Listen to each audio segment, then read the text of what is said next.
Welcome to Stakeholder Management PMP Exam Quiz on behalf of hpmexam.com. Let's tackle the first question.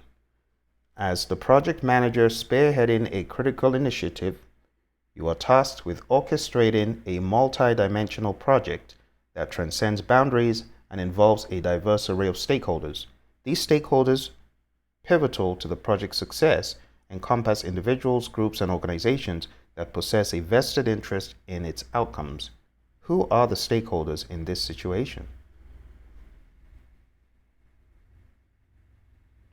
I want you to read the options, decide which one, and then hit the pause button if you need more time, because I will reveal the answer very shortly.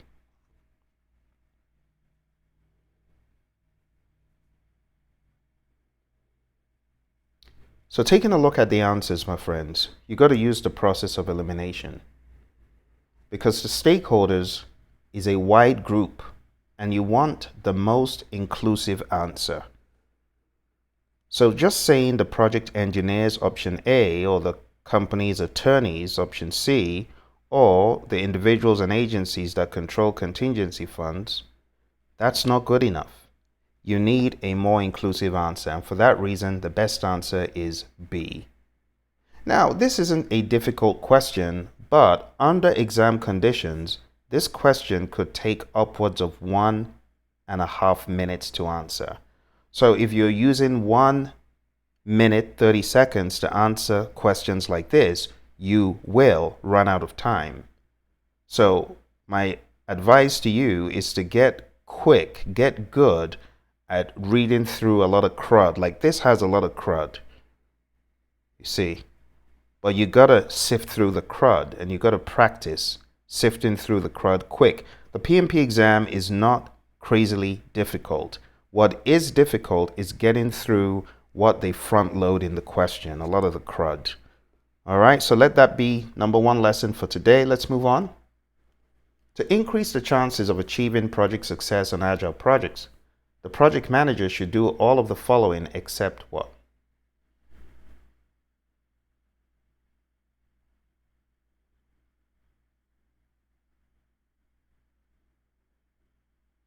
Hit the pause button if you need more time.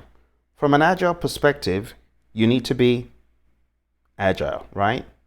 So the one that you don't want to do is option C. You don't want to stick to the same plan used for other clients in an agile environment. You got to adapt. Let's move on to the next one. Question 188. Your stakeholder Jack has been analyzed with a high level of power and a high level of interest. What is the best strategy for him? Hit that pause button for more time. I will reveal the answer very shortly. So, high level of power and interest. That's the red zone in my mind, the top right. And that is what I call the white on rice zone. You gotta manage, stay close like white on rice.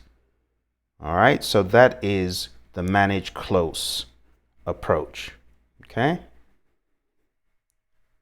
Let's move on. You can also find this in the 7th edition. So even though the reference is a 6, this is pretty agnostic stakeholder engagement. It doesn't have to be in an agile or predictive environment. It could be in any environment. It could be in predictive. It could be in agile. Remember, you need to be agnostic going into the exam.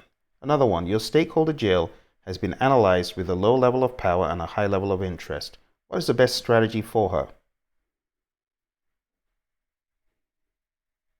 Hit the pause button for more time.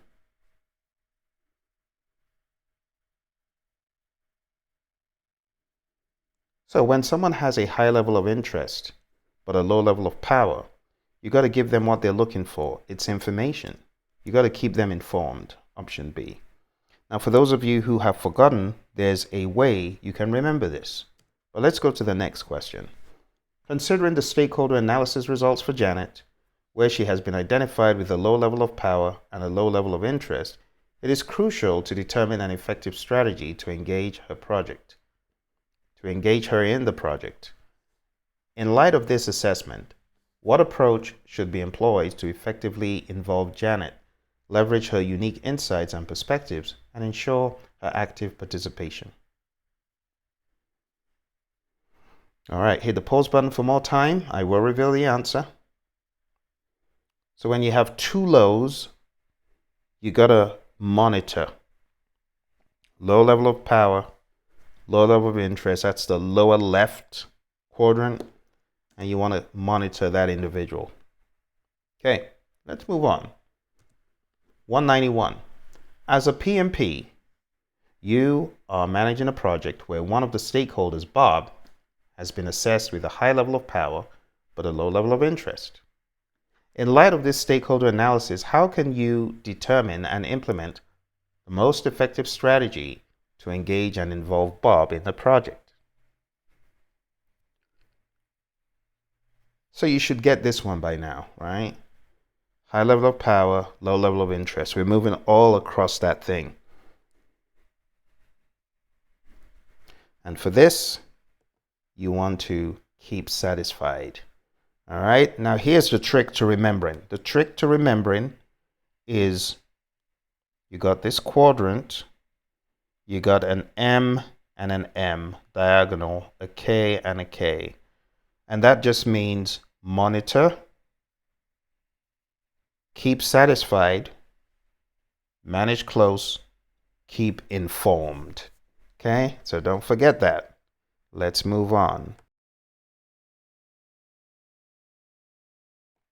We're moving more into the planning of stakeholder engagement now.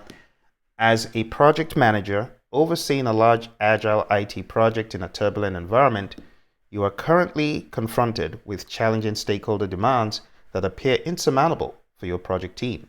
In this situation, what proactive measures can the team undertake to address these impossible stakeholder demands effectively?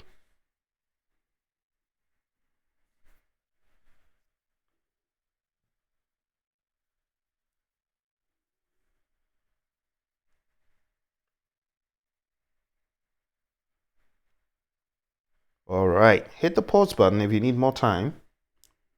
I'm about to reveal the answer for 193.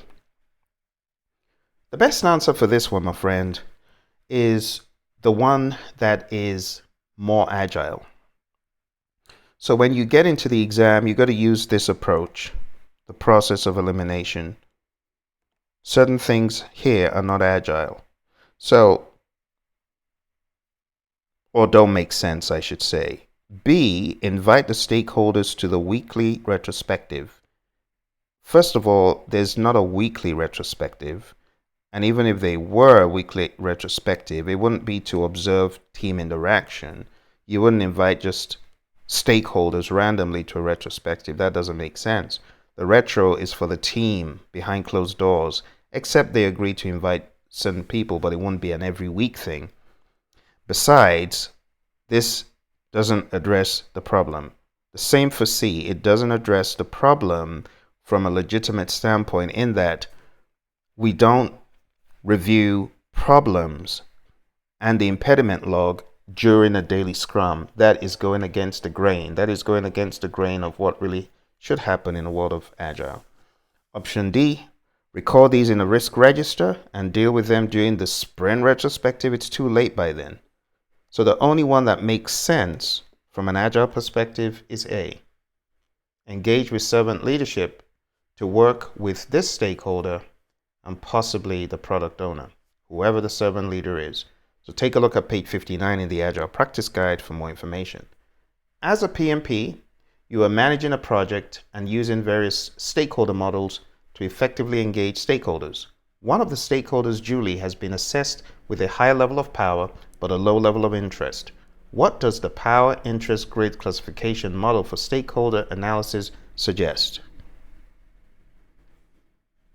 Now you should get this one right. Hit the pause button. I'm about to reveal the answer. Okay. So, high power, high interest is not keep informed. So we're going to cancel option A. It's not right. Let's look at option D. low power, low interest is not manage close. Option C, monitor is not low power and high interest. B says high power, low interest, keeping stakeholders satisfied. That is the only correct one. So again, same content, just a different way of asking. Your stakeholder Bob has a low level of influence and power on your project. He acts loud, boisterous, and quarrelsome in meetings. He's directly opposed to the project. Which category of stakeholder engagement assessment should you aim to get him to at a minimum?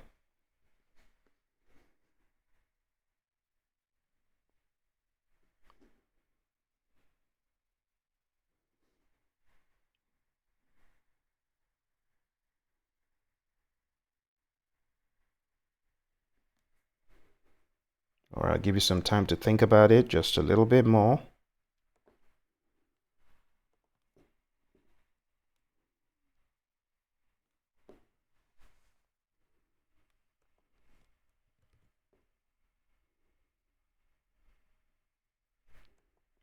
Alrighty, 3, 2, and 1. All right, let's move forward. So when you take a look at this, you would imagine he is already resistant. So we don't want him to become even worse and unaware. He's already resistant, right? It said at a minimum. Serving is all the way to the right. So at a minimum, we would want him to be in the middle, somewhere, neutral. We don't want him negative, obviously. We don't want him even worse than that. So the best answer, my friends, is C. That is the neutral position. So far, we've covered identify stakeholders and plan stakeholder engagement. In the next video, we're going to be covering the rest of stakeholder management, taking a look at manage stakeholder engagement and monitor stakeholder engagement. Thank you very much for viewing this video. Don't forget to hit like, subscribe, and share with your friends. It definitely helps the algorithm and helps people know that these questions are out there. Take a look on the screen somewhere because you're going to see a link to my 200 question exam. If you haven't taken my 200 question exam on YouTube, you'll find it. I'll put a link somewhere there when this video is done. Thank you very much and bye for now. In addition, remember to visit the website because I have my 4-hour bootcamp coming up in a few days. Go to hpmexam.com and sign up for a rapid 4-hour bootcamp that will put you in the fast lane to PMP exam success. We cover the entire syllabus, the entire thing in 4 hours. You definitely don't want to miss it. All right, my friends, bye for now.